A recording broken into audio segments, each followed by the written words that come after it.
मेरा नाम परिमल सिन्हा है और मैं संकल्प एक प्रयास संस्था का फाउंडर हूँ। हम लोग मुख्य रूप से जो अंडर प्रिविलेज गांवों में काम करते हैं, जिस जियोग्राफीज में काम करते हैं, वहाँ लगभग हर बच्चे की एक ही कहानी है।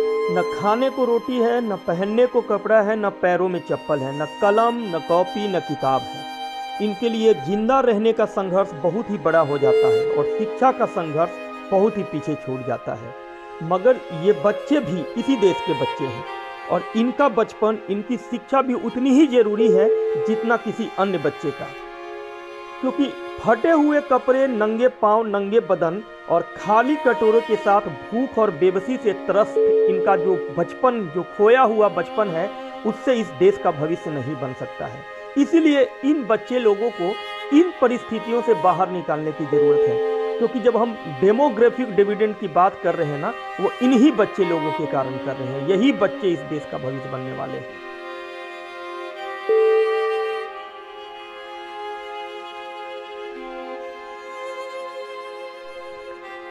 मैंने BHU और IIM से मैनेजमेंट की पढ़ाई की थी, मगर लगता है कि मेरी पढ़ाई और शिक्षा निरर्थक है अगर छोटी छोटी ज़रूरतों के पूरे नहीं होने से हमारे इन हजारों बच्चों लोगों की ज़िंदगी बर्बाद हो जाती है।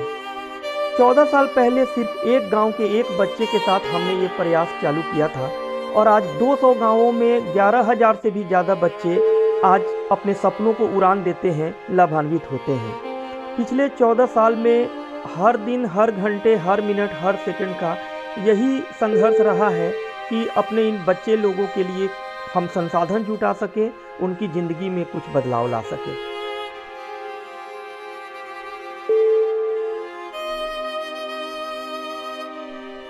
हम जिन बच्चे लोगों के साथ काम करते हैं वो समाज के अत्यंत ही निर्धन एवं ज़रूरतमंद तबके के बच्चे होते हैं।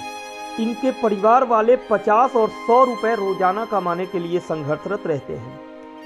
कोई मोची का काम करने वाले, कोई ठेला लगाने वाले, कोई साइकिल रिपेयर करने वाले, कोई आया मजदूर, प्लास्टिक बुनने वाले, लकड़ी काटने वाले या दूसरों की दुकानों पे कप प्लेट धोकर रोज 50 और 100 रुपए कमाने वाले ये गरीब, निर्धन, बेबस, लाचार और त्रस्त परिवारों के बच्चे होते हैं।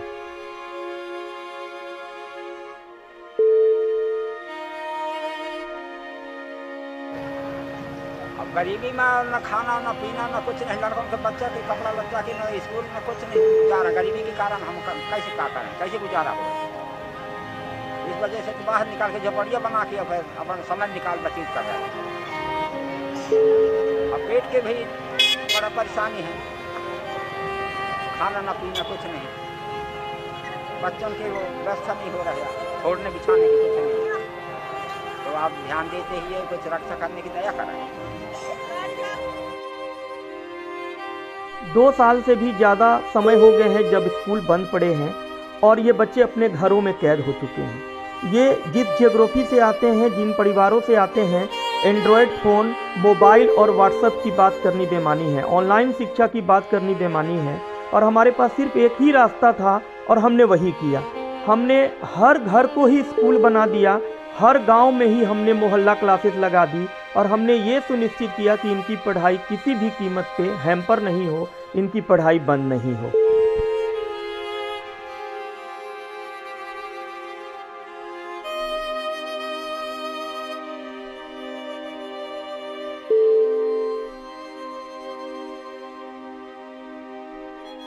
इस देश में 200 मिलियन से भी ज़्यादा ऐसे बच्चे हैं जो पिछले 2 सालों में शिक्षा से पूरी तरीके से वंचित हो चुके हैं। इनकी ज़िंदगी, इनकी शिक्षा और इनका बचपन 4 से 5 साल तक पीछे जा चुका है।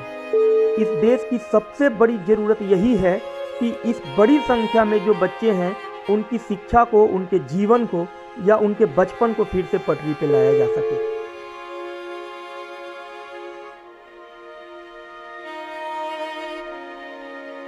एक प्रिविलेज और एक अंडर प्रिविलेज बच्चे की ज़िंदगी के मैकेनिज्म को समझने की ज़रूरत है।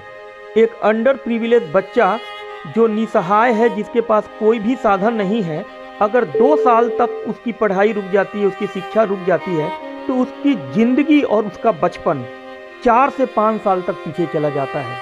और अगर युद्ध स्तर पे अगर प्रयास नहीं किए गए तो शायद वो अपनी ज़िंदगी में वापसी करने के लायक भी नहीं रह पाता है। हमारे पास ऐसे सैकड़ों बच्चे हैं जो अनाथ हैं, बेसहारा है, या किसी की सिर्फ दादी है, किसी की सिर्फ नानी है। मगर जब ऐसे बच्चे लोगों के साथ हम लोग 5 साल 6 साल काम करते हैं और ये जब बच्चे देश के प्रिविलेज बच्चे के साथ खड़े होने के लायक हो जाते हैं तो वह देखकर काफ़ी अच्छा लगता है। पिछले 13-14 साल में न जाने ऐसे कितने बच्चे इंजीनियर, डॉक्टर बन चुके हैं या देश के एक अच्छे नागरिक बन चुके हैं। और जब ये लोग देश की सेवा करते हैं, देश के प्रति ईमानदार बनते हैं, तब हमें लगता है कि इतने सालों का मेहनत हमारा सफल हो रहा है।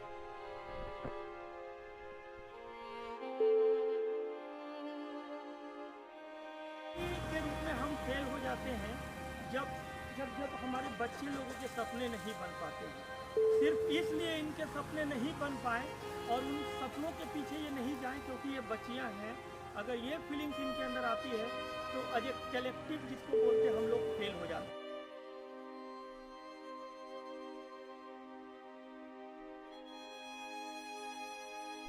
हम लोग यह प्रयास कर रहे हैं कि इस तरीके की जो ज्योग्राफीज़ हैं, इंटीरियर और अंडर प्रिविलेज ज्योग्राफीज़ के ज़्यादा से ज़्यादा बच्चों की मदद कर सके।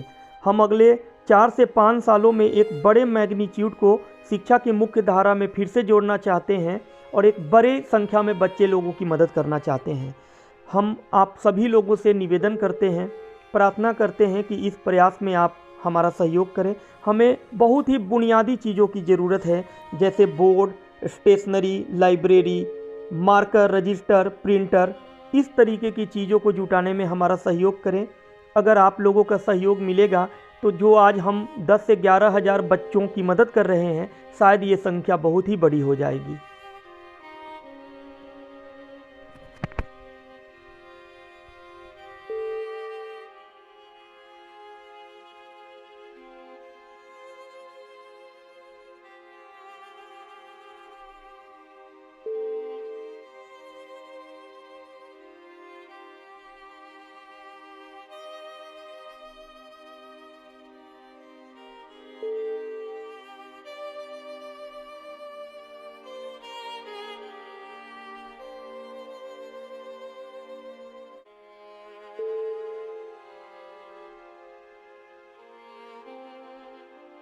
देश को बनाने वाले हैं, अगर वही नहीं बनेंगे उस तरीके के तो फिर ये सपने हमारे तो ऐसे ही खत्म हो जाएंगे।